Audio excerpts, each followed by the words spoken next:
theme song for the Gear Podcast. Thank you so much, ladies and gentlemen. We're back.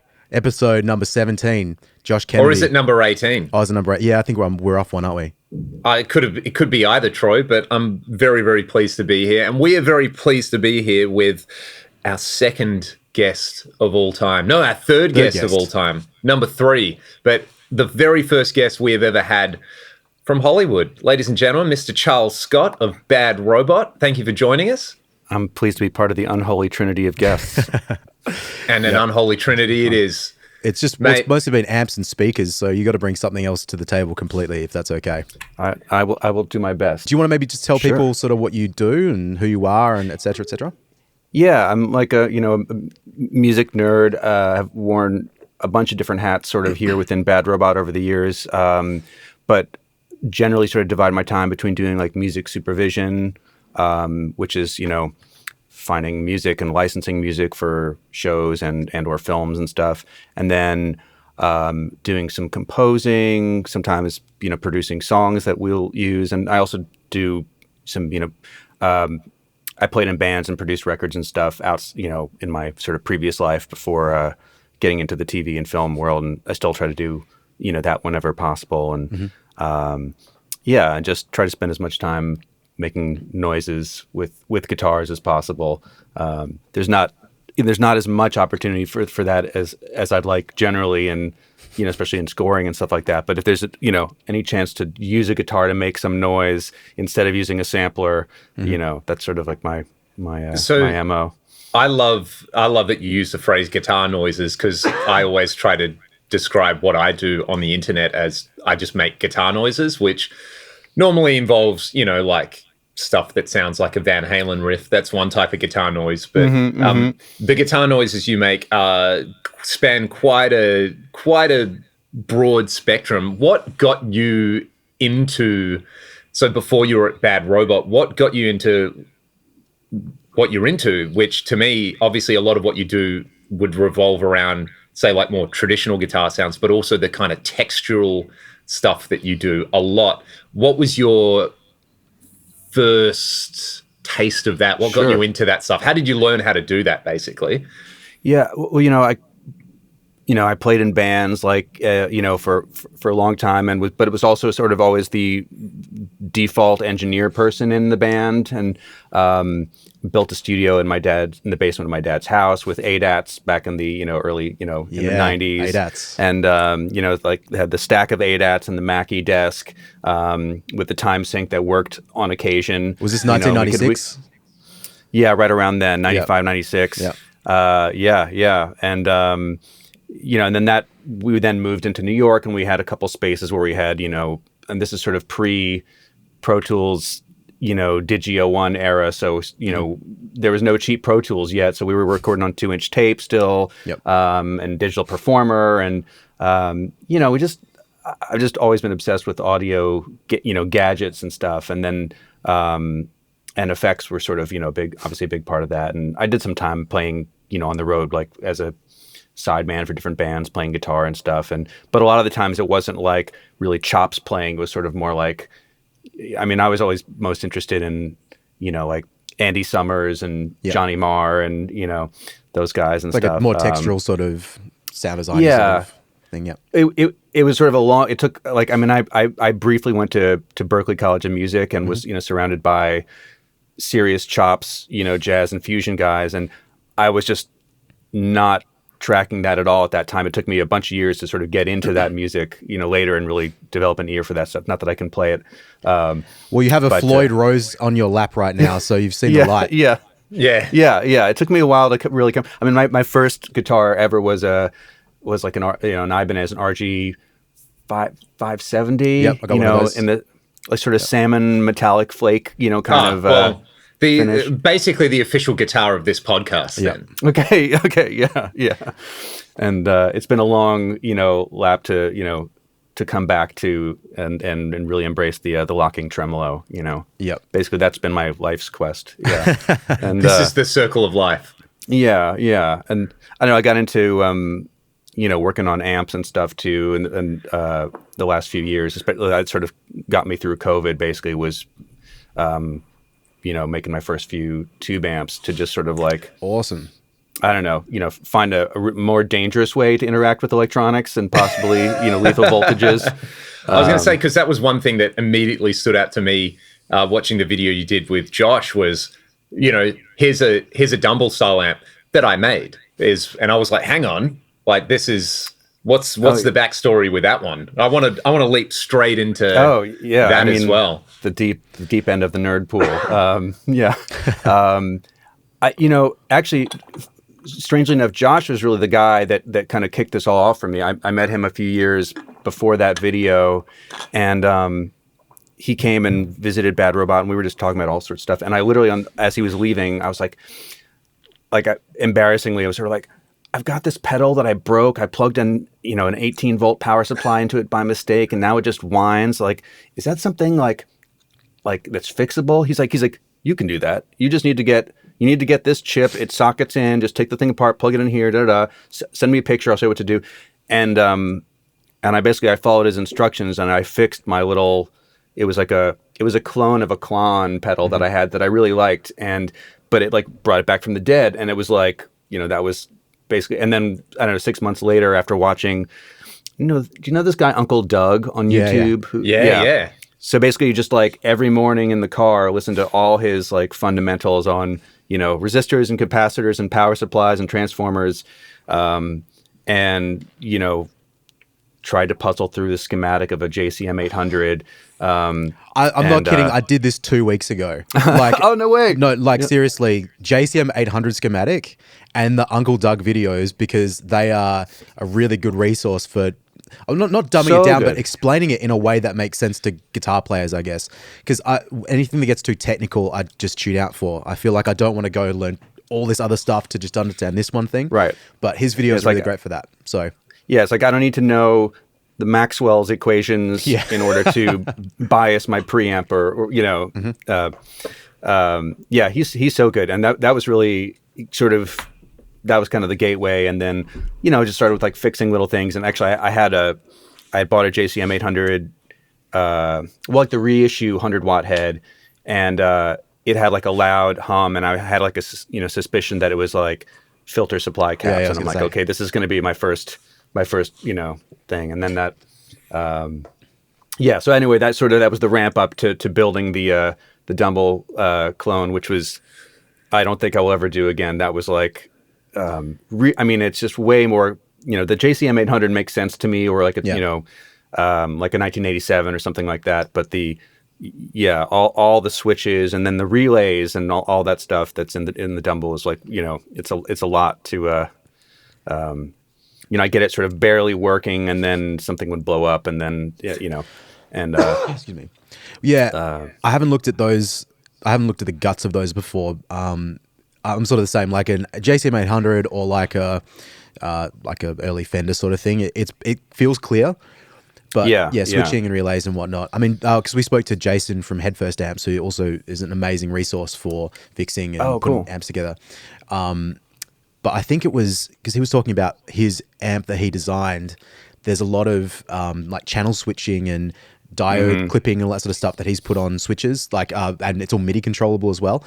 So it's really, really cool. But that's just like another completely different like path of understanding you have to go down, and it's hard, man. Like So and credit to you for going from a pedal to an amp. Like that's a transition that I really want to do. But just anything with 110 for you guys, but 240 for us, I just don't want to fry myself. And yeah. I mean, Uncle Doug, I think appropriately scared me about the the dangers of high voltage, and just like I don't know, I had never taken any kind of electronics or class or anything, so like it's like, oh, working with the one hand behind your back and how to have an isolation transformer, basically just like figuring out how to do all the things you can do to not get killed while doing it, but also just having an excuse to own an oscilloscope. That was really the other reason to do the whole thing. My partner's dad actually legitimately collects oscilloscopes. He has a shed full of them. Yeah, it's crazy. They're really cool. Yeah. If you ever come out to LA, there's a place up in the valley, not far from here. That's like this electronic surplus store that's been around forever. It's mostly now used for like movie props, because if you like, you need what looks like the command desk of like an aircraft carrier from World War II. Like they have that, or like, the cockpit of an old helicopter. Like they have all this stuff, but they have tons of like old components and test equipment and stuff. So like, yeah, I got my first scope there, and then all the actual components for the couple amps I've made have just come from this. It's just this really weird, but really cool place. Did you find the Eventide that Jodie Foster uses to contact aliens in Contact by any chance? It's probably there. Yeah. I mean, I just like they might have gotten it from there. It's because you get a lot of props people that'll go there looking for some piece of gear that looks like important computer hardware, and stuff. But I found tons of NOS tubes there. I mean, like Amperex and Telefunken and all the good stuff. You sort of spend an afternoon just digging through crates of probably toxic dust and stuff. Yeah. But then you find a box of beautiful 12 the dust, the amount of your life expectancy that you lose from the toxic dust, you gain back in just overall excitement when you find something worth having. Yeah, exactly. That's awesome. So that's your Dumble clone. Is that a kit that you built? Like, was it a Cherrytone kit, or was it something else? Or so I got it's pretty much all people and schematics and stuff that I found on the Amp Garage. I don't know if you know that. I think that website, which is like, that was sort of the other big resource, because there's people publish schematics and gut shots of Dumble, people who have worked on Dumbles and stuff. So like, and then some of the I definitely borrowed some of the Cherrytone like layouts, because they made the clearest looking layouts for the. So it's sort of a bit of a mashup between the HRM 100, which is sort of like the Dumble hot rodded Marshall one, and someone's gonna skewer me for getting the wrong. But anyway, it's a bit of a mix of that and one of the other ones. So the overdrive sound is a little more Marshall-y than some of the other Dumbles. I actually got to play an actual Dumble once, again with Josh from JHS. We went to this guitar museum in Chattanooga, Tennessee, and naturally, yep. I can't even remember the story of who owns this collection, but it was the most insane collection, and they're I guess launching it sort of as a museum, as like a destination, to come check out. But they literally just let us kind of run amok and play, everything. So I played a .NEC 335 into a Dumble, and that was like, it was what you would want it to be. It was very. That's interesting you put it like that, because what you would want it to be is, I honestly don't know what I expect. I haven't sat in front of a real one. Like, I don't think there's probably anywhere near where we are, just maybe some clones, but it's hard to know. Like, there's so much mystique around it. It's like if you plug into Eddie Van Halen's like Marshalls or whatever, it's like, what experience do you think you're going to have? But that's a nice way of putting it, at least. The thing that I noticed about it that was like, it was almost frightening, was how, and I think this is like at the power supply, but it was so sort of fast. Like, it was so responsive. Okay. Despite having way more bass than I knew what to do with. It was like, even on the bridge pickup, you had to turn the bass all the way off, at least to my ear. I think it's because like a lot of Strat players. Oh yeah. So it's like it has more bass on tap. Well, you play 335, you said, so maybe that's yeah. But it was like, but the bass was so like focused, and like it didn't get flubby or anything, and it was just like laser fat. I don't know. It was visceral and frightening. Yeah. Yeah. But, like, oh, hang on. Can I actually play guitar? I don't think I can. That was, I mean, that's, I feel like I mentioned this on the podcast before, but there was I think it was a video Pete Thorne did at Thomann in Germany, where he was like, oh, they've got an isolation room. It's like, I'm just going to get an old Marshall. Well, it was a 1959 reissue. I'm going to turn it all up to 10. I'm just going to have a bunch of different people play it. And it was very much a case of, you could tell the people who had played who had played loud a lot, and the way they were able to adapt to this thing, this like junkyard This dog roaring, of an amp. yeah. You know, it's like you got to work all your guitar controls and stand a certain way. And then as soon as someone who maybe just hadn't had that experience before was like, what do I do with all this noise? How do I tame this thing? And there's been around this time last year, a buddy of mine, him and a friend are designing an amp, and their great tangent was they basically had one of every great high gain amp ever. So you go to this place and it's like a vault, you know, with Bogners and Diesels and everything. And we spent a couple of days there filming, and sort of towards the end, he was like, all right, you've tried everything. It's pretty good. You have to try this Wizard amp. And that was a similar thing where it was like, it just had that extra, 10% of something where you're like, cool, it doesn't really objectively sound that different to, say, the old Marshall, but man, I just want to keep playing and playing and playing because it feels like it's making me better. Yeah. Something just in the response that you get. Yeah. Big time. So yeah, that's a pretty special experience. So what's the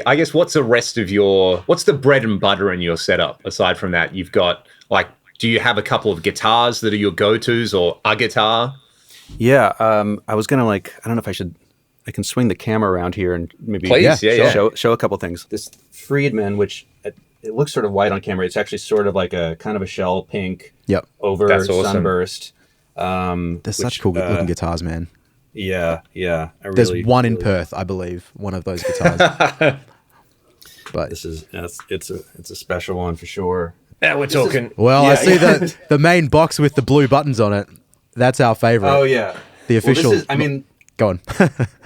Yeah, no, I mean this is really the heart of the thing. So right now I've got my sort of little pedal board down here, speaking this, by the way, this is a stolen tuner from Steve Lukather. And, hopefully he won't be watching this, but if he does, he can't have it back. We'll send it to him.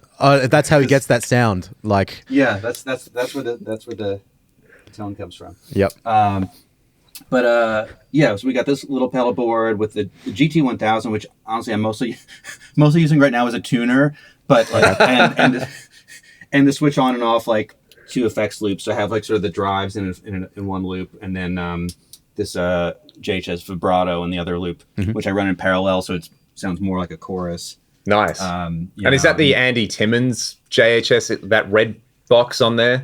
So is that the AT drive or? So it's an Angry Charlie, but they did I don't know if you can see, they made it a little Bad Robot Angry Charles. Oh, that's cool. Hey, there you go. So it's my one of my very favorite, most treasured things. That's really cool. And then this the Jackson Audio, the Asabi pedal. Don't know those ones. It's really cool. Basically it's kind of like a Rat and then a drive, but with like a 3-band EQ and presence control. Oh, nice. It's it has a bunch of different like modes, and you can set different levels of gain. I don't know. It's a pretty fun little guy. And then the TC booster. Oh, right on. That's the one all the metal guys like now, isn't it? Yeah, I didn't realize until recently that there's like a whole cult of like metal guys with that, and this one, and then the TC integrated preamp is like the integrated preamp is the Meshuggah one. Okay. There's a particular setting on it that is the Fort and Grind as well. I've got a TC integrated preamp clone that's awesome. It's really, really like for that kind of LA studio sound, it's pretty good for that as well. So, and now we're onto the good stuff. This is you've got Synergy in there as well. I didn't notice very that important. You've got all the right colors in the rack. You know. Yep. So we got the Sound Sculpture Switchblade at the top. So everything goes into this, and this is basically just how I make patches because. It's a. Do you know this thing? It's like I don't know that basically one. No. that lets you plug anything into anything else, right? It's like a matrix switcher. Right. It's a 16 in, 16 outs, and you can, and then you can also do feedback loops and stuff within it. So you can do some wild stuff. The Triaxis and then the MP1 are what I probably use the most on here. That's awesome. Got the Synergy with like fantastic HB module and SLO. Yep. And then basically out of the pedal board, it comes into this API preamp. That's sort of like the DI in Okay, cool. to this whole thing. And then we got the H9000. We're gonna have to talk about that in a second because that's awesome. And my SPX 90, which right now I have to repair the power supply on this. The caps on it, they finally just died. It just won't start up. I had an SPX 92 that the same thing happened. Like I took it open and they all exploded and leaked. It was a bit rough. So yeah, it's like the stuff oozes out of them and then it shorts out. But now is this going to be a Yamaha D5000? This is the SPX 990. 990. Okay, I saw the big green screen and thought it might be the D5000 because I know that's a very popular one. I love what's underneath it as well. Oh yeah. Well, first the Korg A3, and you've got the card with the all essential. Oh wow! I've actually never seen one of the cards. It's that was a hard thing to find. That was like years of eBay hunting late at night, being like, "That's amazing! One day I will find the card."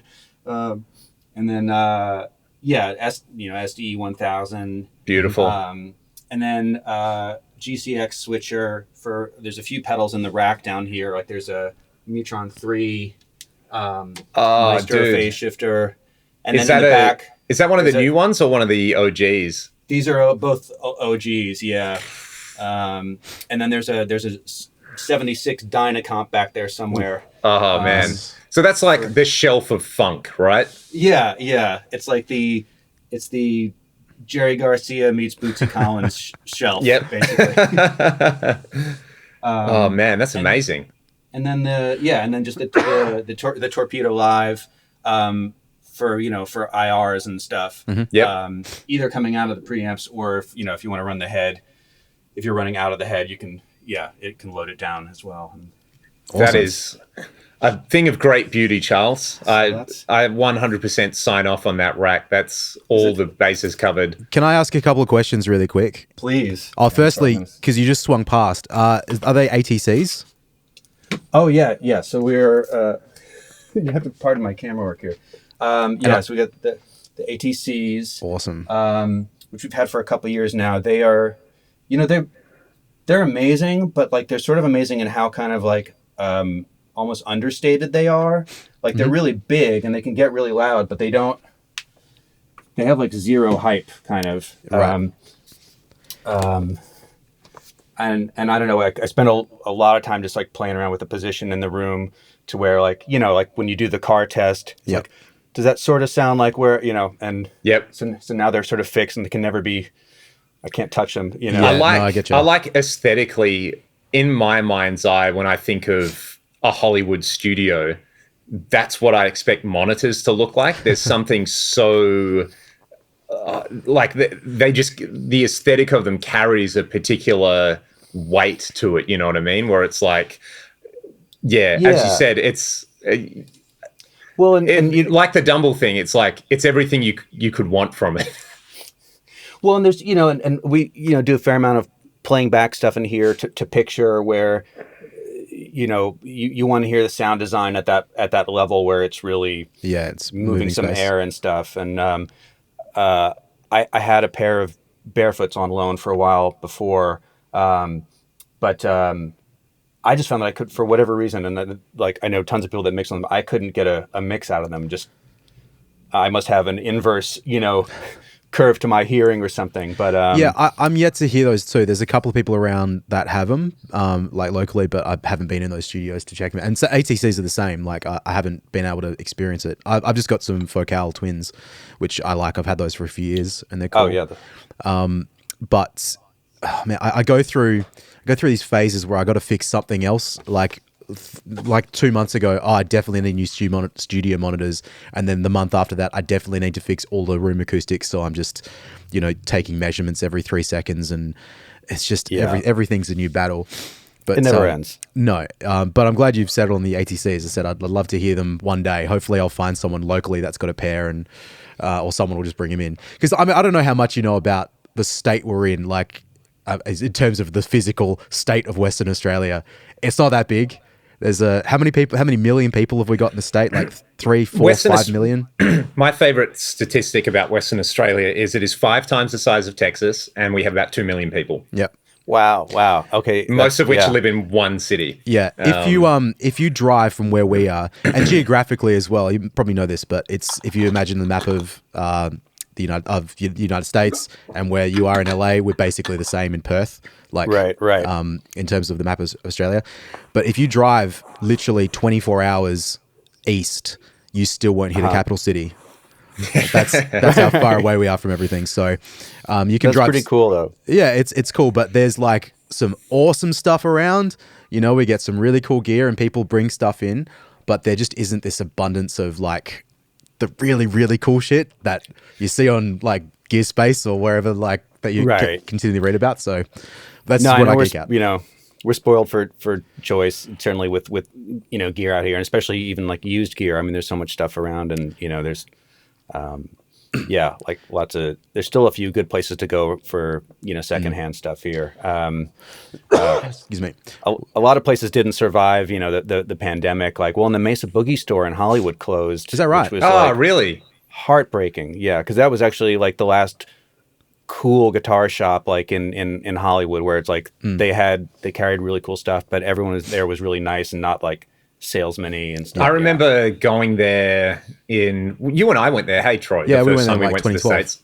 I remember because then you and I went, and then Ryan came out a couple of days later, and I went back with him. But the first time I ever heard of Big Sky was in there. Oh yeah. This guy was playing through it, and I was like, whoa, that sounds really, really cool. Like, what is Strymon? I've never heard of this pedal before. And just this guy was like, yeah, oh, man, it sounds amazing. But I just couldn't justify that much for a reverb pedal.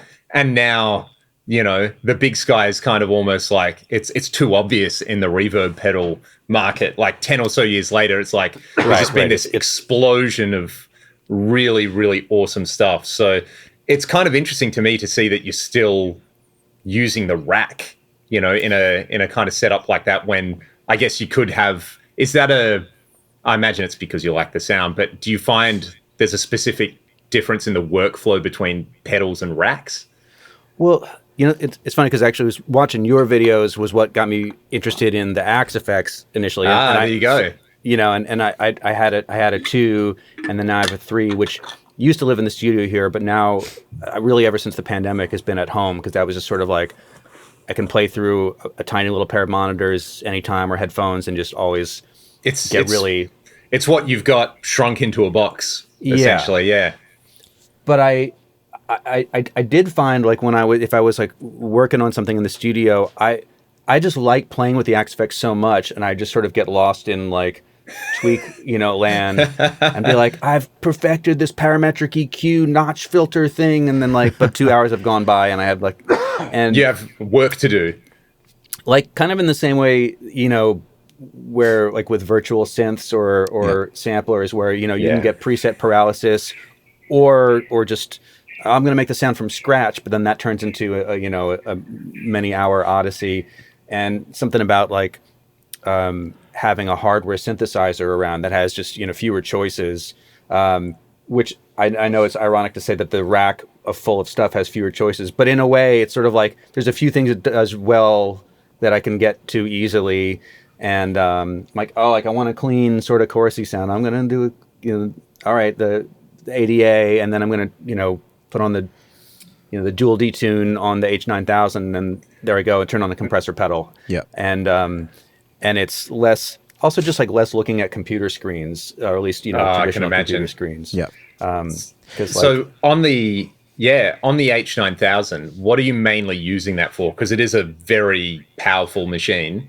Is it are you using it for just, I guess, the kind of classic Eventide thing that it does, like the detunes and a few of maybe the reverbs and delays? So like I have, it's so powerful. I haven't ever been able to use even like 25% of like its processing power at a time, because you can have like I think up to 4 effects chains going at any time, and they can all be feeding from different inputs into different outputs. And you can have like 4 modules per thing. It's basically like it was explained to me by someone at Eventide. They were like, "Yeah, we moved over to the ARM-based stuff, so it's essentially the power of 16 H9s in a box, but with a lot of routing flexibility." Yeah. And I have it connected over AES EBU to the Apollo. So it's like, that's amazing. It's a really, so it's always locked with that. But yeah, I'm like the startup preset I have has like, it's like the micro pitch, and then the Tricera chorus. And then there's sort of a branch off of that, like in parallel, like a stereo reverb and a stereo delay that I can just mute or unmute, easily. So that's just sort of like kind of when I turn it on, that's what loads up. And beautiful. And their editing software for it is really nice. It basically just mimics what's on the screen of the actual thing, but just bigger. Nice. So it's like it's a nice to drive kind of remote control. Yeah, I was going to say if that just has its own app on the computer, you just open them up and there you go. Yeah, and it'll connect over Wi-Fi or Ethernet or any. I mean, like they literally have every. Do you want to connect over USB or like this can be your Wi-Fi hotspot? But it's really. I mean, if you play with like the 8000 was not a lot of fun to program or to. I'd heard that it was very powerful, but you needed to really basically have a sound designer just to get sounds for it. Yeah, can I ask about that actually? Sorry, you actually answer first, and then I'll toss another question. No, I was just gonna say, and then you had to save your things onto PCMCIA cards that had to be formatted in just the Eventide format. It was like very, it wasn't the most fun. Yeah, specific. Yeah. What I was going to ask is, like something like the Axe-Fx, something like just referencing the JHS video, and you had the crystallizer and all this sort of stuff up. Oh yeah. I'm just curious, like how much time you spend or have to spend or want to spend or need to spend learning either the software or the unit before you can actually go and use it. Because I mean, I have a lot more time to sort of fuck around in my day-to-day life, to be completely honest. But I like how busy you are. Like that's like something like the H9000, something like the Axe-Fx. It's like a learning curve. So is that a struggle for you? Like to I'm probably the same in that it's just like that's fun stuff to do even after work. I'm like, I want to, but I still didn't. Oh, there's another algorithm. I didn't. I want to check that out. And same with I mean, I still really enjoy when new plugins come out, and especially if it's something that seems like it does something that hasn't been done, because there's so much familiar territory. With reverb and delay plugins and stuff. But like something like Crystallizer, I remember the first time I heard it, I was like, oh, like I can't do that any other way, or at least easily. Yep. And my thing was going to be tying back into what you're talking about with like option paralysis. What I found really, really fascinating, I'll let you talk about it, was the workflow you have in your Apollo for different sounds and the way you categorize them and the plugins that you're using. Almost like it really reminded me of it's like you've got your mise en place down. Like it's okay, we're cooking for a really high-end restaurant and we've got all our like mother sauces and I've got these combinations, but then I've got like the amount of prep work that you've put in, obviously, because there's stuff where you have to go, is this the sound? No, here's something completely different. So do you want to talk about that layout that you've got? Because that was, I mean, the rack stuff's cool. I love all that kind of stuff, but the way that, I guess, overlay that you've developed for having these really cool, unique sounds categorized and kind of patched together. So it's not just like, I have to do this and this. It's like you're pretty much ready to roll at all times. Hey. Like, cause I know a lot of, say, people that are full-time composers, and, they spend a lot of time on building templates for whether it's in Logic or Pro Tools, with all their virtual instruments, and, have it organized in such a way that so that they can get up in the morning and they can be writing a cue 15 minutes later with all the sounds that they're like, I don't know if you watch any of Tom Hulkenberg's stuff. Yep. It's incredible the way he has it all mapped out. And partially because I've never spent that much time just in composing land. It was sort of like I maybe do a bit of that, and then I'm working on a band thing, and then I'm working on helping on some sound design or doing dialogue recording or whatever. But when I started using Logic, that was the first piece of software where I was like, oh, you can save these channel strip presets for anything, whether it's an aux send, whether that's just like, oh, this is an effects return that I like this combination of, Echo Boy into this EQ, into this gate, and then just save it just like that. And then on another song 5 days later, it sort of seems obvious now, but having that both with, instrument channels, as well as mic inputs, as well as on effects returns and master buses, and not having to have this one sort of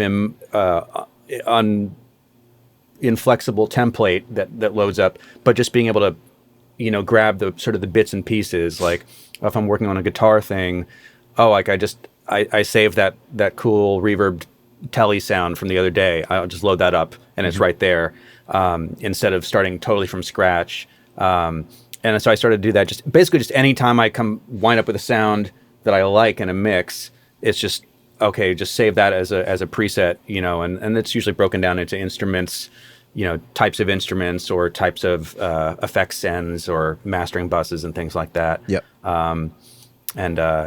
Because especially if you're working with other people or if you're trying to write something with other people, and I always feel guilty if I start spending too much time just tweaking knobs and like music isn't happening. Yeah. Just how to keep some momentum. So that's, yeah. No, I've had that. I had that on the weekend with my session where it was, I wanted a specific like percussion part or whatever on this track, but there's 5 people standing behind you, and I know that I can pull up my library and find these sounds, but it's just that stress of like, shit, man, you've been doing this now for 45 seconds. No one said a word. They're all standing there or watching you. It's hard. Like that's a hard hard moment to break through. And sorry. Yeah, I think no, it's like the, having had a couple years during, say, the pandemic where I really didn't get to work on music in person with anyone, and then sort of getting back into that, at least my sort of goal for myself is to sort of get better at figuring out what's good enough right now, and just sort of trying to turn off or at least turn down that sort of perfectionist or OCD, voice. Yep. Because, it's like, okay, I can work on that, tomorrow or later or when we mix or whatever. But, and that's, work in progress, but that's definitely been like, but it's good. I think it's like maintain the studio vibe, maintaining a good studio vibe inversely proportional to the amount of time one person is just sitting there like, is it this? Is it this? Yeah. So, Big time. Do you find... Go on, Leon. Oh, I was just going to say, one of my favorite little mantras that one of my friends just happened to drop, we were talking about the Axe effects and they said, a decision made quickly is a satisfying decision, Do you find that that's essentially your life, even though you have all the toys, doing what you're doing? It's like a decision needs to be made within not 45 seconds, like 5 seconds. Is that the sound? Go. Because there'll be another decision you have to make in a couple of minutes. And well, and I'm sure you've had this experience too. Like if you talk to any people who've made records that you love, and the thing that you as a listener have fixated on, like, oh, they got that perfect tape flange for that thing, and they, and it was like, oh no, that was like, well, that was the machine that was there, and then the guy just did this, and it was like that thing that an album is just a stack of decisions that were made, and a lot of them really haphazardly, and trying to like be like, well, maybe this sound isn't like blowing me away personally right now. Is like, my brother and I joke about it, like, it's like, is this my definitive statement as an artist? Like this thing right now, like, is this EQ my definitive statement as an artist? And it never is, so trying to be like, oh, but then maybe 2 days later be like, actually that's kind of cool, and actually that's kind of the thing that sort of glued that together, or at least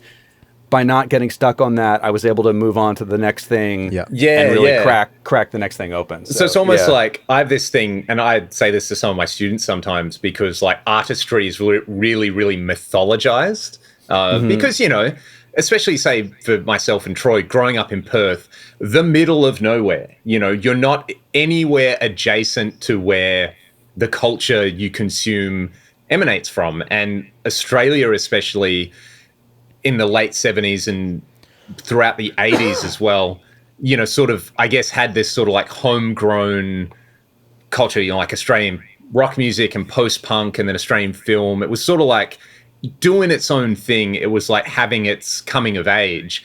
And a thing I heard a lot as a kid was, you know, in the 90s in Australia, it sort of really pivoted towards American culture becoming dominant. So it was like the Chicago Bulls and the Disney Golden Age. And there was just like, we had access to this stuff that was like, ooh, I like this. And it was like, oh, what do you want? That Americanized crap was a thing you'd hear from the older generation, this Americanized music. And Halloween, that's not a thing that we do.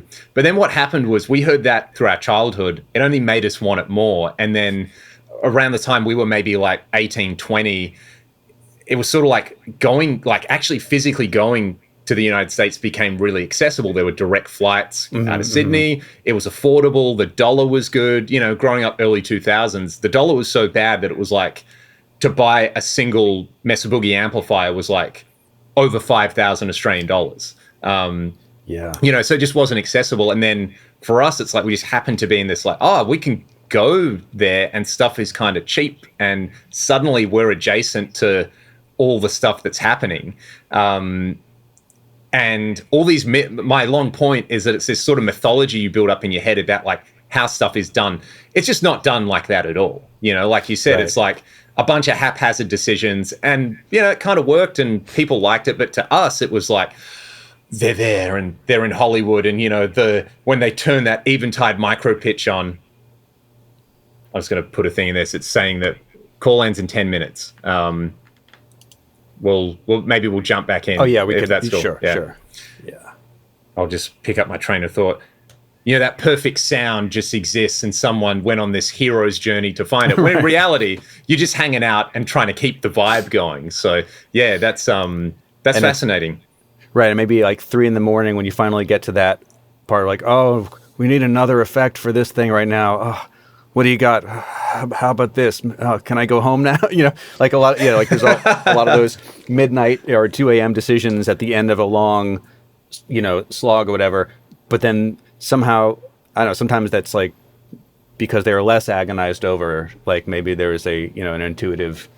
Yeah. It's actually less about the thing. I think the thing that that artistry gets built up, whereas here, because we're not adjacent to any of those things, it's actually you know, I would say there's arts and crafts with music. It's mostly craft. You got to be good at your craft. And that's the thing that I found sort of coming out was we didn't really have a lot of access to. You don't have a lot of people who can mentor you or things like that where they've worked on the sort of things that you want to work on. So you kind of figure it out yourself and just being really, you know, having your Logic templates and having the understanding of how your gear works, what an ADA does versus a Triaxis, for example, is that's kind of part of the craft. So that when you are in that thing where the important artistic decisions are being made, then you don't have to spend 15 minutes dicking around with something just to get a sound. It's like, oh, is this appropriate or is this appropriate? We can choose between them. And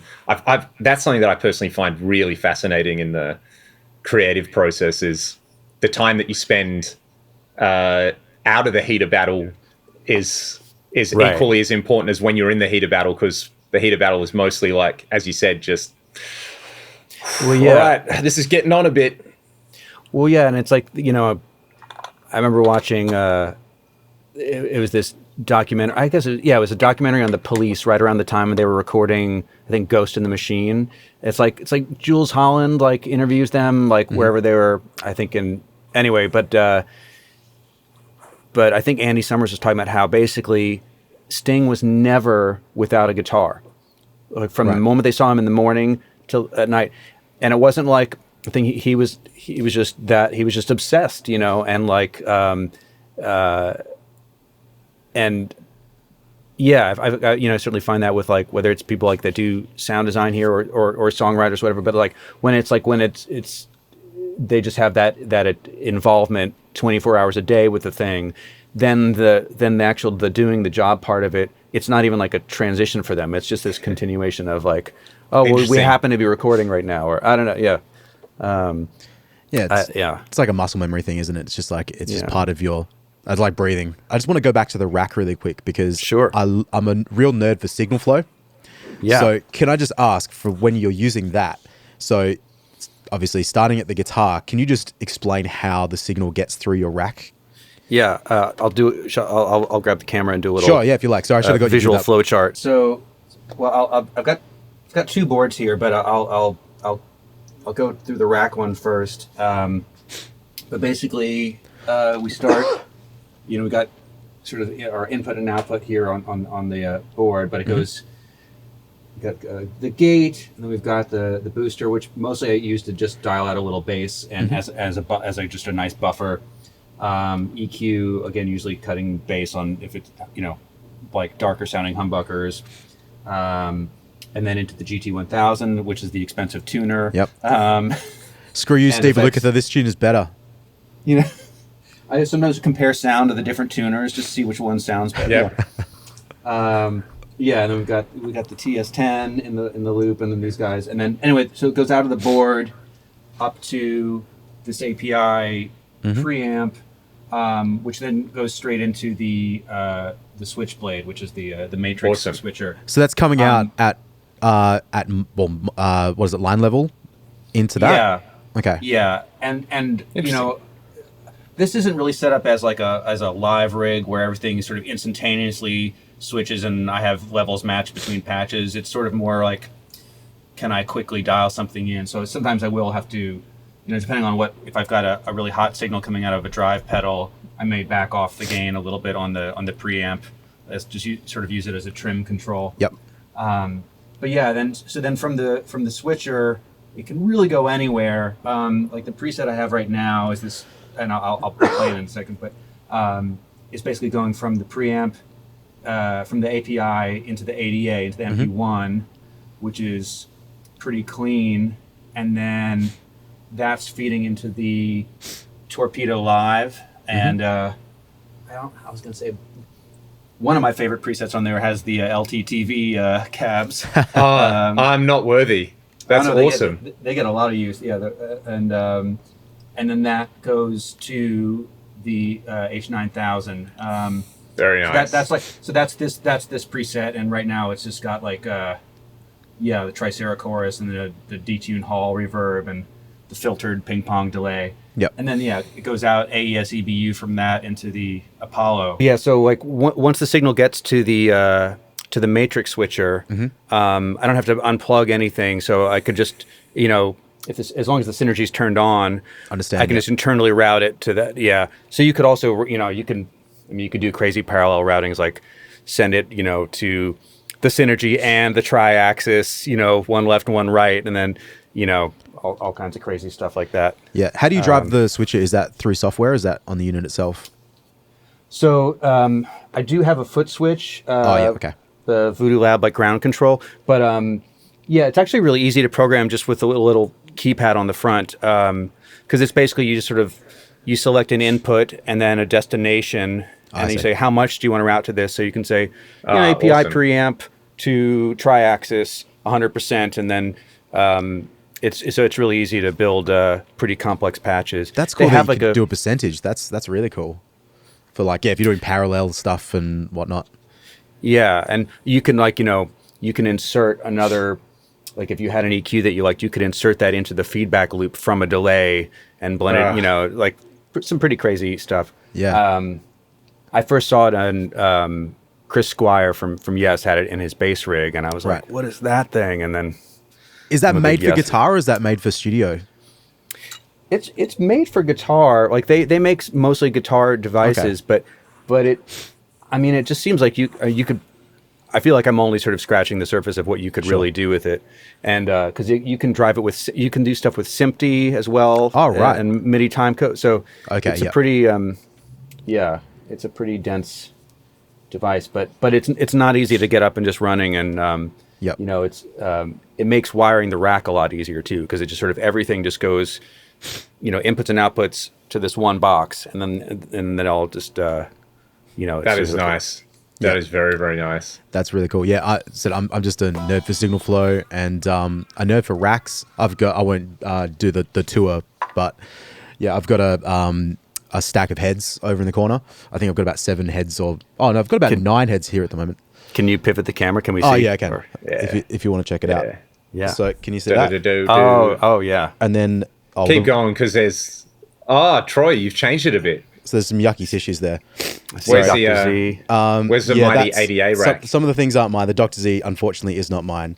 But ADA MP1 in the rack, because you have to have one. yeah. I have This is the way. also not mine, but I'm borrowing a Cornford at the moment, which is at the very bottom of that rack. And that thing is fucking awesome. What is that?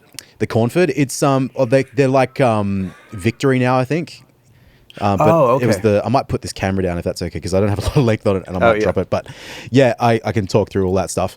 But it was like the brand, like mid 2000s, kind of like boutique high gain. Guys like Richie Kotzen had signature models. Guthrie Govan as well had a signature model through them. But it's sort of Marshall-y, but it's I used it on the weekend. It just has this, like for lead. It's an amp that I didn't really like it for doing chugga rock and roll stuff, but for leads and single lines, it just sounds so nice. I can't really describe it. But I've got lots of other options in that rack as well. So, and how are all those heads sort of patched in some way, or like how does it? Well, there we go. Actually, I can just tilt it like that. What's the brand? Is it KHE that make you switch it, Troy? I've got so it's in the rack there below the Korg tuner, which is right there. Okay. So it's a KHE amp switcher. So it's 8 heads in and 4 cabinets out, and that's very cool. It's really hip. And then I also have a pedal. I've got a pedal switcher lower in the rack, as well as a pedal board tray for stuff that goes in front of that system. I mean, I've talked about this before, so I don't want to bore too many people. Okay, exactly. But I will talk about it as much. I'll tell you, because I think you're also a geek for this. But I have it set up so that I've got a Little Labs Red Eye, whatever. That sorry, everybody with the camera. That just runs before everything, so I get my clean split straight out of the guitar, and because it's got the reamp button on it as well, it's just there you go. Nice. Very clever. That's permanently Very ready to elegant. go. And then the stuff like the ADA, I do actually have. I'll tilt it up a little bit. Last time, there's your ADAs up there. So I think there's. That is another unholy trinity. Is there 3 of them up there? There is 2. There's an there is. There's an ADA MP1, an ADA MP2, and an ADA MP1 Classic, as well as a Troy 2 actually Parrots. has the classic, the one that they like, the sort of reissue that came out after the MP2 that has the brown channel. It never gets used. None of this stuff gets used. It looks awesome though. That's all that matters. That's the thing. It does. We all got to have hobbies, and I think Leon and I were talking about this the last podcast we did.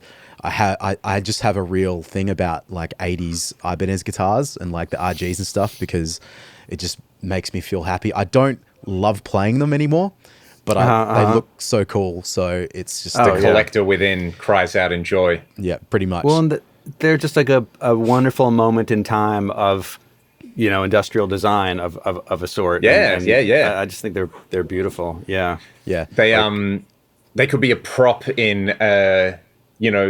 how the sort of like retro 80s is back in pop culture at the moment. It's like where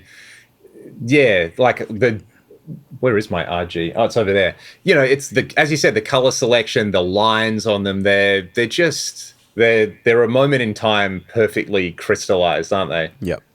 But then, like your Friedman guitar there's some Super Strats now that I don't know if they're cool or not, but I love them. And I find playing them, it's like I've come back around to, like, I went through a little phase where it was all about Telecasters, and I'm a Telecaster guy now. Or I finally got my 335 back this morning. How is it? It's awesome. I love playing that guitar. Love it. But in my heart of hearts, unfortunately, I'm a guy that plays Super Strats. So I just need to get over that. No, I love it. I have a teal Tom Anderson, like it's like a matte teal, and it looks straight out of 1985, because we need more fun colors in our lives. So yeah. On that, with your Friedman, and because you're in the studio, can you maybe provide us with a few tasty little morsels? this is what's currently on the the rack, which is kind of, it's doing that thing.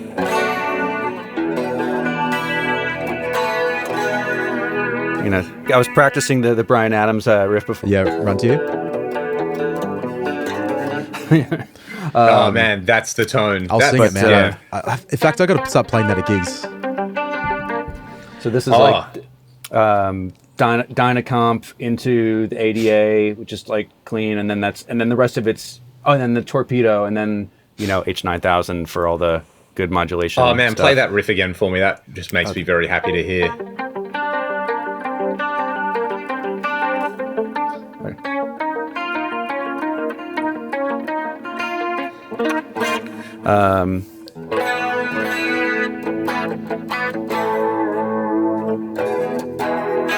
Yeah, Nice. So that's, I haven't listened to that song in ages. I'll do. I'll switch it up and just get like a totally different thing out Yeah, of. Out of Please, this yeah. setup. Oh, that is.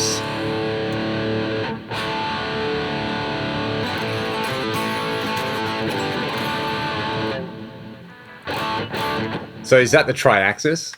So that's just Triaxis and That is tasty, man. some boost into it.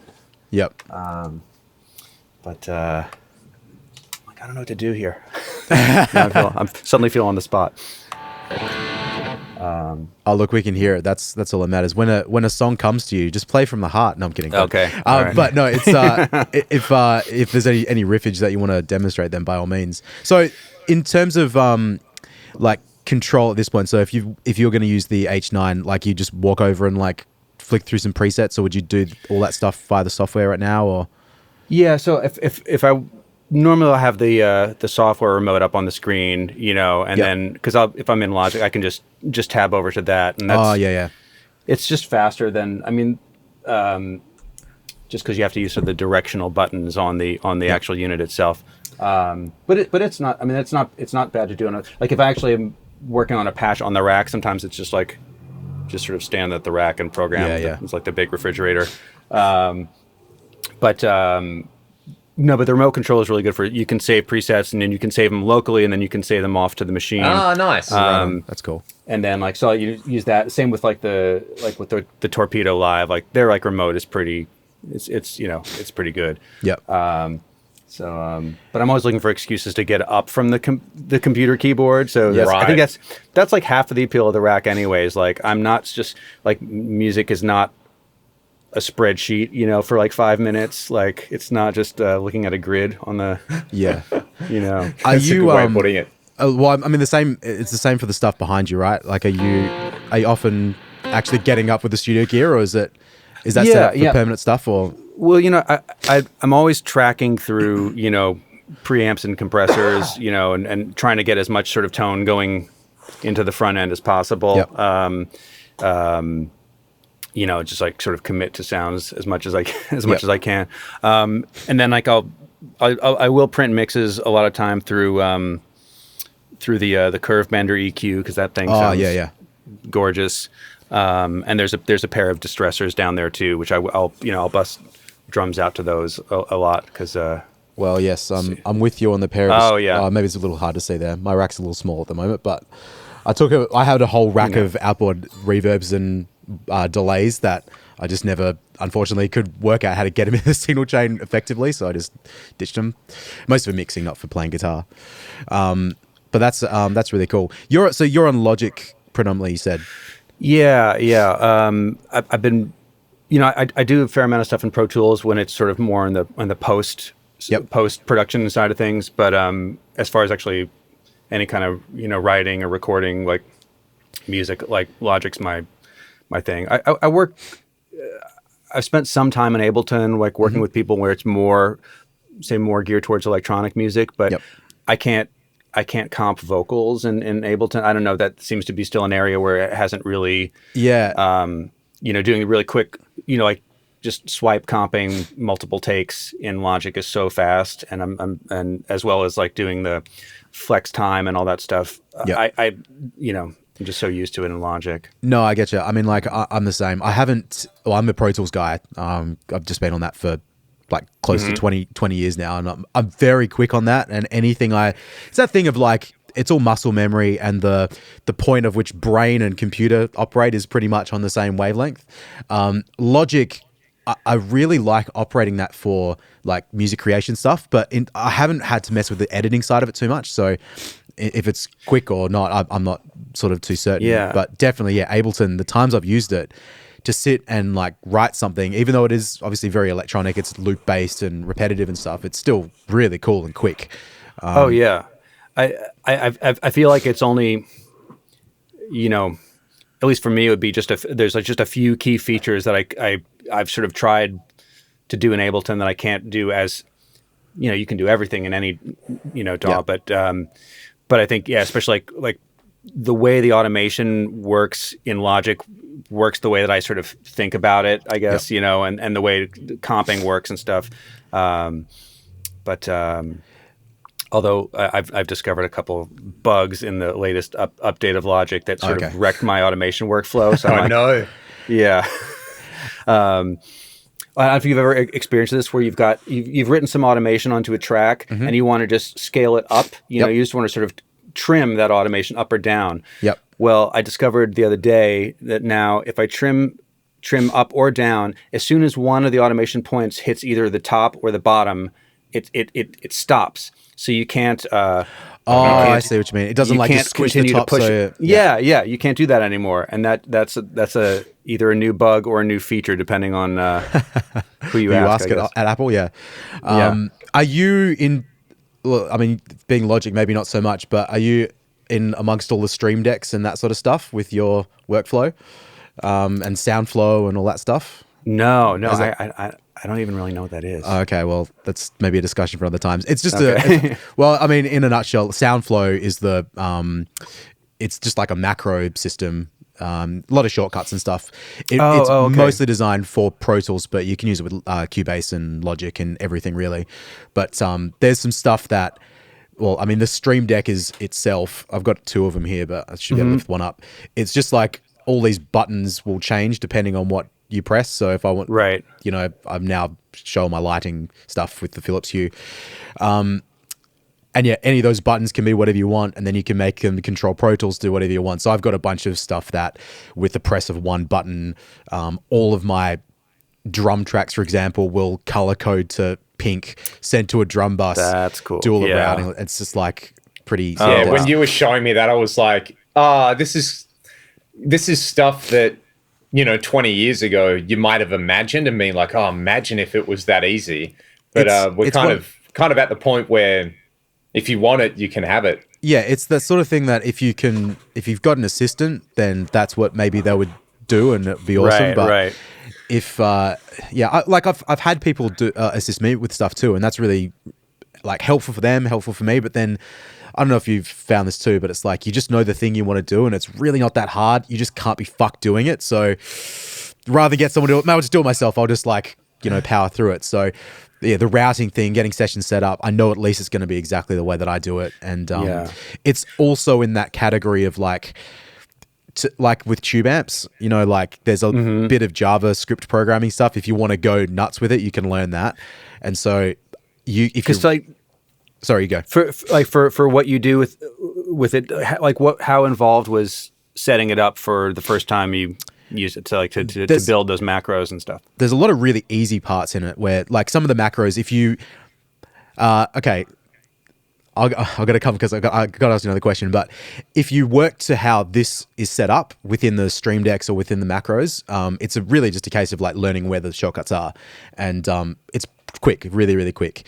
If you've got specific tasks that you really, really know you want to do, then that can be a little bit more involved. And I'll give you a quick example, like because I've got an Avid Matrix studio here for my like I/O, and one thing I love about the older Pro Tools systems with the D commands and stuff is they've got the auto talk back on there.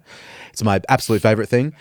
There's no device that does that, but I should theoretically, with the new update that's just come out, program auto talk back finally in my system. Oh wow. But I just don't have the like hour to sit down and learn a couple of little JavaScripting things. I will eventually do it, but and I know that this gives me the possibility that otherwise it's not possible. But I just have to like commit to that hour of learning. But this actually just brings me to another question, because The desk you're currently sitting at the moment, is that a massive touchscreen desk like I think it is? Oh yeah. So it's the Slate, the Raven. It's like a couple years old. It's like I think the first generation of that. And sort of embarrassingly, I don't think I've used it as a touchscreen mixing surface more than maybe 2 or 3 times. Oh, here you go. Oh, hey. So this is it feels like there's an important question that I will ask you in a second, Charles, but it's funny how convergent evolution is when it comes to gear and things like that, where it's like, I just feel like, with you and Troy, there's so many parallels there with the things you like, and it's almost like that spooky thing, like the RGs and the ADA, the Raven in there. The Ravens that we don't use for touchscreens. Right. I mean, that's sorry, you go. No, just, when I first moved into this, when we moved Bad Robot here and built this studio, we had an SSL, we had a small SSL, and we had an AWS 900, and it was great, but about 10 years on, it was really being used for mic preamps and the monitor control, and that was about it. We weren't mixing on it, and it was a huge footprint, and but then it was like, oh well, let's maybe we'll sell that, and we'll just get some more outboard pre's, and you could just have some so we can have all the IO we need and all the channels we need. But just the idea of just having just a computer monitor on a little desk in the middle of the room just didn't seem like. It looks lame. It doesn't look like. It doesn't feel like a studio. It doesn't feel like a studio. Yeah. And the Raven, it really does. It does provide that sort of command center, ergonomic feeling, and this is where you sit. This is where you do the thing. Is you're at the helm of the Enterprise or whatever. And I actually like that this. I think they have higher res ones now, but this one is just 1080p res. So for my old tired eyes, it's like I can't make things really, really tiny. Mine's the same actually. My eyes aren't. Maybe I feel like I could have it a little bit smaller. It bothers me because I don't use it for for those of you that, to just quickly discuss what these things are. I have the two 27-inch touchscreen monitors, and they have an overlay for using Pro Tools, so you can use the touch to use the faders and zing stuff around. So it is pretty cool. And so yours is the 40-inch one, I believe. I think right. Yeah. So it is. Yeah, it's really cool. But I have these two massive touchscreen monitors that at the moment I'm just using them as screens. I kind of wish I could fit more tracks on there, but it just doesn't really seem to work if I make the resolution difference. So one thing I was going to say, because just to go back to the SoundFlow stuff, like I mentioned with all the macros, one really amazing thing when I got my Raven, because I originally just had one, and then I bought the two with the furniture when I moved into this studio. But to be able to program a lot of custom things was really attractive to me, and I got kind of deep into it. But one thing I found with it is it's kind of like it makes you work to itself. It's not like a blank canvas of you can just do whatever you want within the touch surface. It's like the buttons look and feel a certain way, and it's okay, but some of the labeling and stuff, it's all right. But I've found just with SoundFlow by comparison is if I have an idea, I can sort of make this work in a streamlined custom. You can work like it's intended to, but I can also really direct it in the way that I like to use it. So that's been an advantage for me. That looks really. I'm very intrigued by that now. Just the idea of being able to have a small but very custom. Yeah, SoundFlow is the name of it. So you can. Okay. Yeah, it's just if you enter the rabbit hole though. I mean, how many? It's hard, man. I want to learn about tube amps. I also want to learn the JavaScripting. I also want to maybe learn how to play guitar a tiny bit better, but that's probably never going to happen. Yeah. Maybe I'll mix a song one day that I actually don't hate the sound of as well. Who knows? All these things will happen. Oh man. Sorry for that tangent for everybody else that isn't a studio guy. So, well, I'm trying to learn about op amps right now. That's my next sort of frontier. So really, because as much as I've enjoyed making a few tube amps, it's like I'm going to do, maybe I'll build another one of those someday, but that's like a, multi-month project and just sort of gotten into breadboarding some effects and sort of like, that's like a thing you can do at home and less electrocution risk. And So. I was going to say that I love a segue into anything. What are you super excited about at the moment? Obviously, between your work and between your just kind of general gear nerddom, what's the current obsession, and what do you find you're kind of like working into the work that you do as well?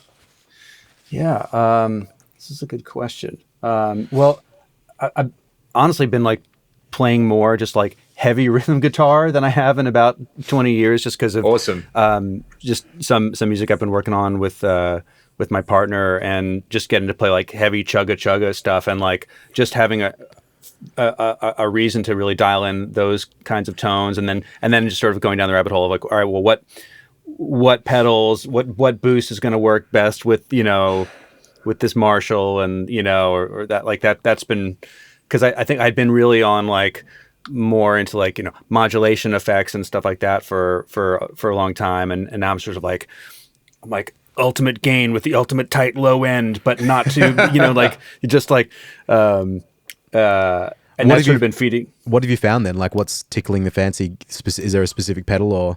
So I'll grab the camera one more time. Here, I was going to say, between the TC stuff and the Triaxis, I feel like there's a definite modern classic thing going on. Oh yeah. Leon, you reviewed some of the Kingsley stuff recently, right? You had there you go. It's like, so this one, which is basically like the blackface Fender, preamp section. It has just so much headroom, and then I've been using the here's the tube trio right here. So that, and this the Wahlbruch, the Kaluna preamp. It's like it's like their high gain one. That right. with the Analog Man OD9 into it is a really crunchy, nice sound. I might just stop you there for 2 secs. I think there's quite a lot of hiss coming from the amp. Oh yeah, and let me I think that's because I can't quite hear your voice the same. Oh yeah. I should have got you to turn that off actually a while ago, but I'll sort that out later. But I think it was just kind of covering your voice as you were down next to the pedal board. So, yeah. Yeah. How do you like the other Kingsley stuff? Because I've only tried the Page, and it was really cool. Yeah. So I bought the two of them together. So the Maiden was sort of like, it's like the blackface like deluxe preamp basically, and then the Page DS, which he pairs it sort of like basically like to recreate like the Dumble, cascading gain stages, gotcha. Like like the clean preamp into the overdrive thing, right, as opposed to the drive in front, right. And it's cool. It's like definitely more like a thick, chewier kind of sound, but like it's I like that a lot. That doesn't do the tight, gainy, crunchy thing so much, but that's sort of like the other flavor I guess I have on the board.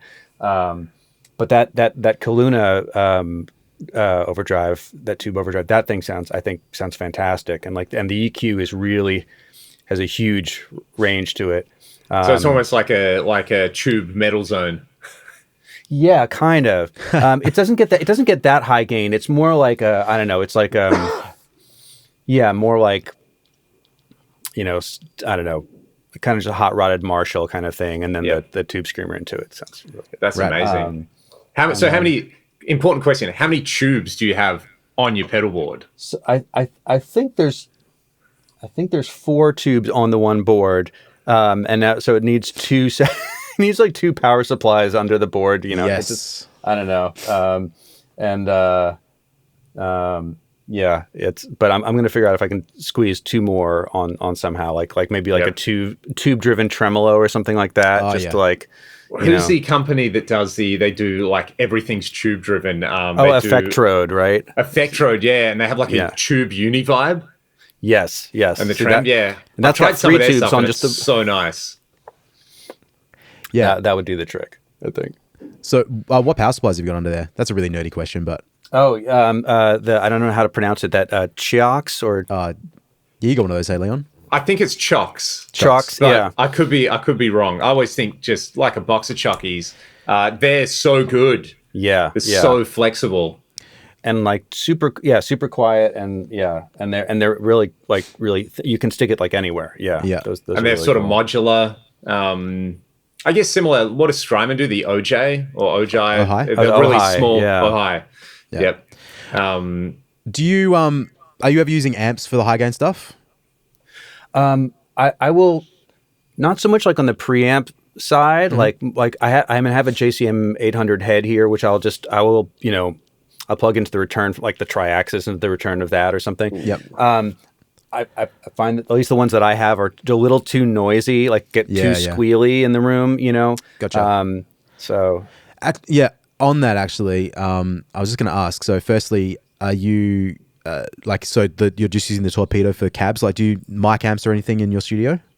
I do. I mean, if I could, we actually have a booth in the other room there with. That's okay if it's too hard to get. That's completely fine. But I used to have a bunch of cabs in there. There's like a big SVT, 810 in there, and then I have one of those sort of oversized orange 2x12 cabinets cool. that I have EVM 12L.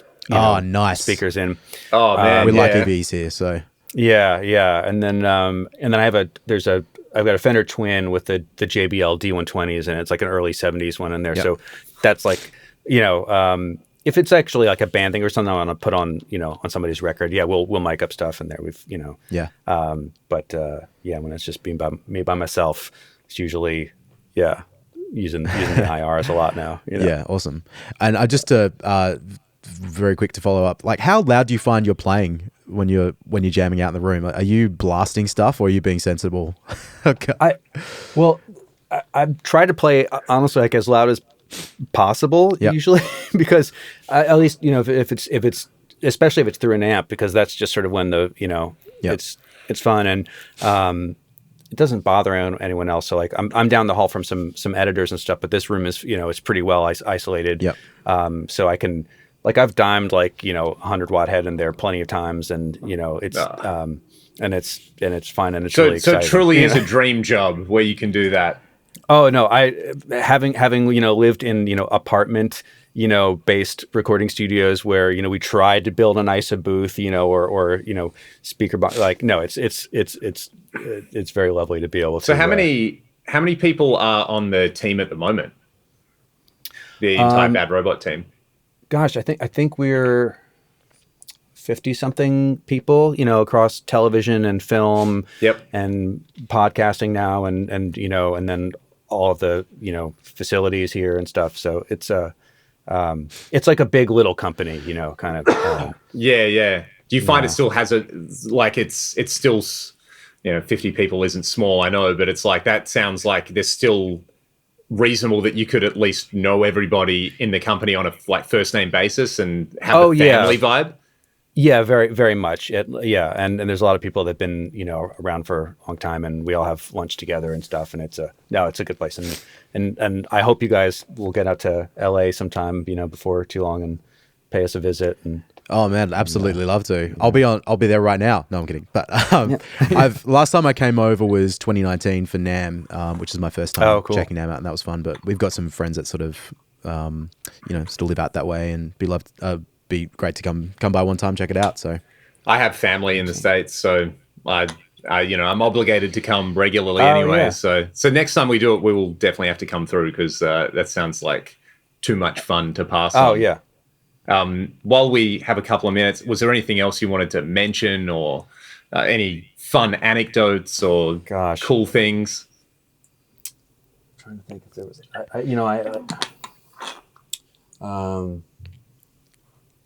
Sorry, it's the end of the day, and I'm starting to get a little bleary. Okay. It's been a really, really fun chat.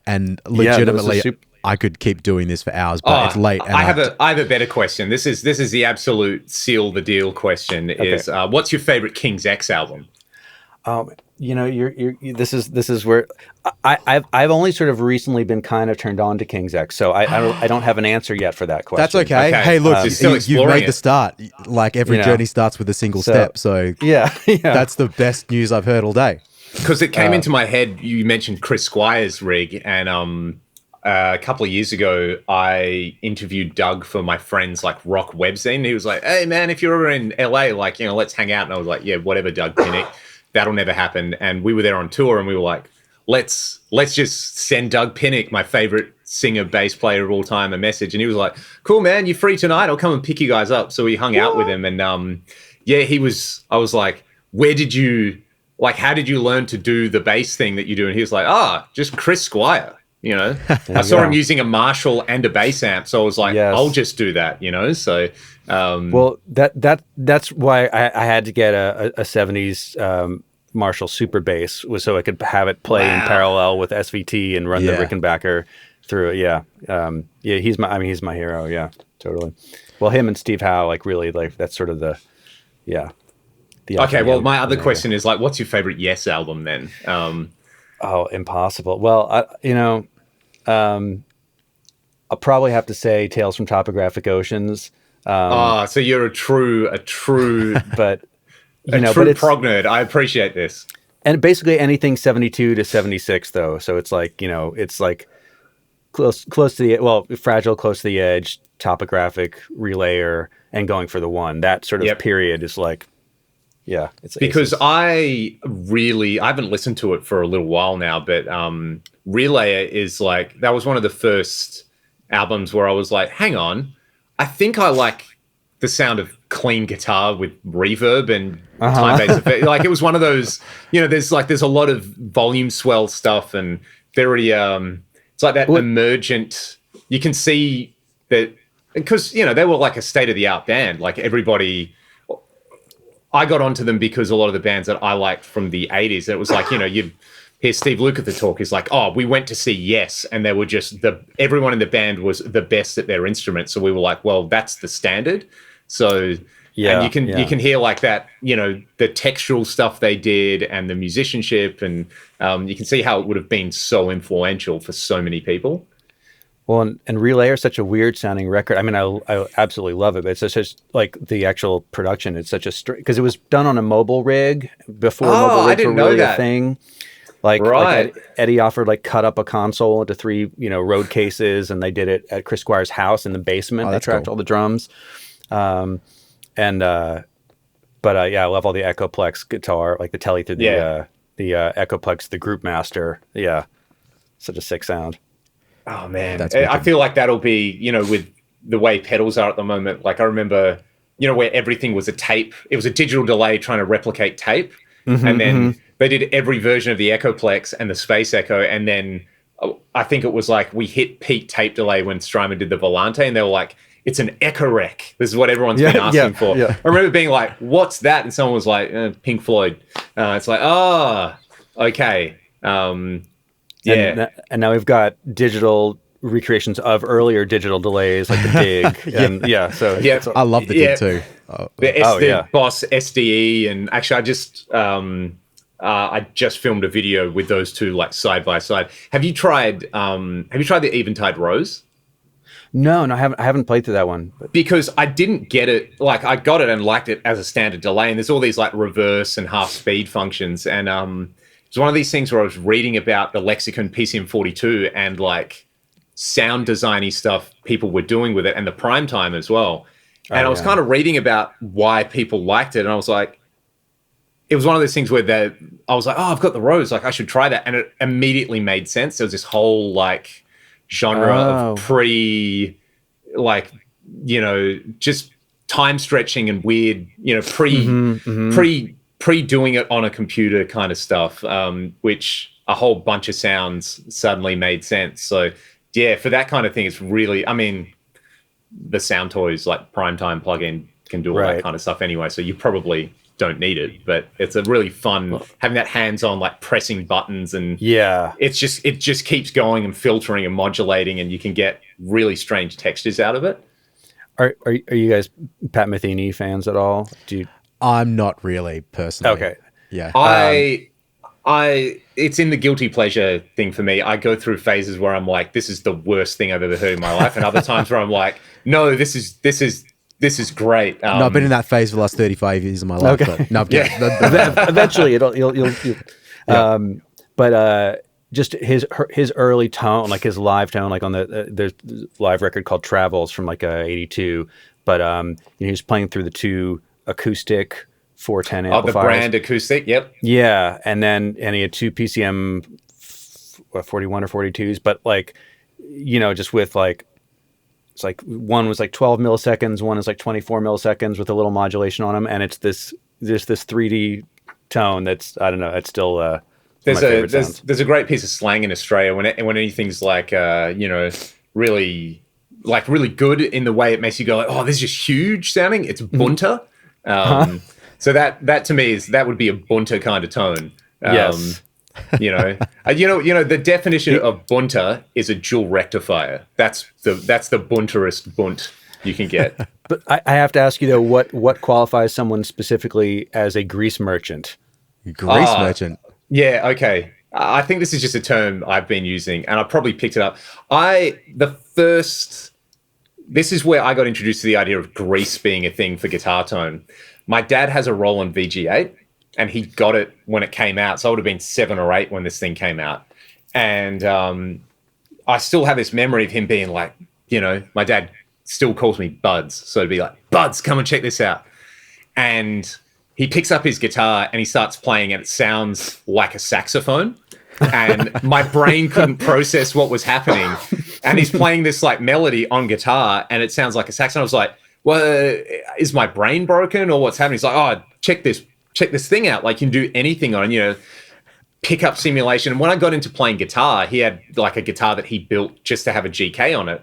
And, there's a lot of those, like I pretty early on got into like Al Di Meola and John McLaughlin, and sure, yeah. Al had a GK guitar, and I was like, oh, this is how he's doing some of those guitar synth sounds. And Andy Summers with the Roland guitar synth as well.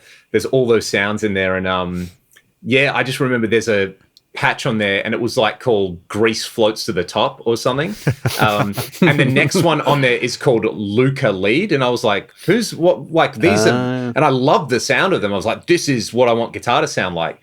And then my dad opening up the little booklet you get and being like, oh, it's meant to be like a Steve Lukather sound. Like, do you know who that is? And I was like, no idea. He's like, well, have you heard all these Toto songs? And then that's how I got into Toto, because I was like, I like this sound. And then Steve always mentions the Grease. And then I stumbled across a couple of years ago. It's a thing that got me back into the rack thing was Huge Racks Inc. before it closed. And there was someone who did a build on there. They were like, I am building the rig. I'm putting, there's going to be a PCM 70. There's going to be an H3000. And it was this really detailed thing on how to build the rig. And sort of me not knowing how much actually went into like, you got to make sure your audio is not crossing with your power and isolating stuff and grounding, and just how much work went into, like designing a rig like that. And the fact that it wasn't just, you just put everything in I think nowadays it's so easy to build a great sounding pedal board where you just go, well, I'm going to buy all this off the shelf stuff and I'll get the Chocs or Strymon power and everything's supply. DC, low voltage, so there's no low voltage. It's clean, it works, you don't get weird noises. But like with rack stuff, everything's got a weird transformer in there. Like my Eventide, the actual running it at 240, there's a structural thing where the actual unit resonates with the transformer. So you turn it on and there's no audio hum. It's actually really quiet and really clean. But the unit just, like in the rack, it's at the specific resonant frequency. The transformer itself gets that kind of oscillation. And it's if you the top and the sides, what they're made out of, their resonant frequency is the same as the transformer. And you actually, if you want to stop it, you have to like put your hand on it, which you obviously aren't going to do in the rack. So just having it on, there's this loud, which is probably not the best thing. Yeah, that's how you know it's on, right? That's funny. Anyway, that's where Grease Merchants come from. I think you've officially earned your Grease Merchants card. With, is there an Eventide? Is there an ADA? Is there an SPX 90? Then you appreciate the wonder that is Grease. So, and the next step is King's X and Ty Tabor's weird, glorious rigs. So I'm going to go down to King's X. That just means we have to do a follow-up episode once you've listened to enough King's X. Start with the start, and then you'll be fine. So, I'm going to go down a King's X rabbit hole, and I'm going to send you, since we talked about the VG8, I'm going to send you a track featuring the VG8 from a guitarist we were previously discussing. Fantastic. Awesome. I cannot wait to hear this. Well, Charles, thank you so much for coming on and letting us take up so much of your time. Where can people find you on the World Wide Web? And is there anything else you want to shout out? I am virtually invisible on the World Wide Web, but hopefully will be visible on some I don't know, forthcoming Bad Robot things. And yeah, I'll be hiding in my cave. Waiting out the apocalypse in the cave. Yeah, exactly. Awesome. Excellent. Well, mate, enjoy the rest of your day. Yeah, absolutely. Yeah, thank you. We really appreciate it. And I've certainly learnt things, and it's why I enjoy this format so much. It started off as an excuse for me and Troy to just hang out once a week, but having people of your caliber on here enhancing the experience hopefully makes it so much more enjoyable for everybody else as well. Well, I'm a huge fan of what you guys do, and just real pleasure. Thank you so much. I appreciate Thank it, you, man. Awesome. We appreciate it. Cool bananas. Well, then we'll say goodbye to everybody. Peace out.